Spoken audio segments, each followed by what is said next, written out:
لالچ کی سزا۔ ایک غریب آدمی کے مکان کی چھت ٹوٹ گئی تھی اور وہ اس پر گھاس پھوس بچھا رہا تھا کہ اتفاق سے ایک سخی امیر بھی ادھر آ نکلا اور کہا، بھلے آدمی، اس گھاس پھوس سے بارش کیا رکے گی؟ پکی چھت بنوا لو تو ٹپکنے کا اندیشہ جاتا رہے۔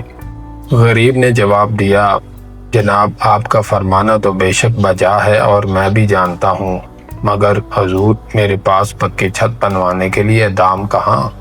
امیر نے پوچھا، پکی چھت پر کیا لاگت آئے گی؟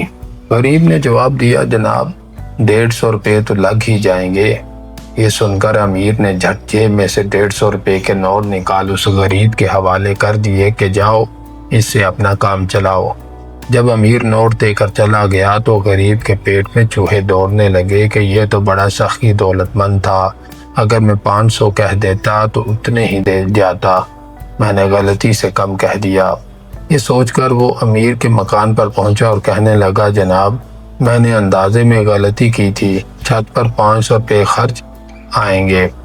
امیر نے کہا، وہ 150 کہاں ہیں؟ غریب نے نوٹ نکال کر پیش کیے تو امیر نے اپنی جیب میں رکھ کر کہا، جاؤ، مجھے اتنی توفیق نہیں کہ 500 دے سکوں، کوئی اور اللہ کا بندہ دے دے گا۔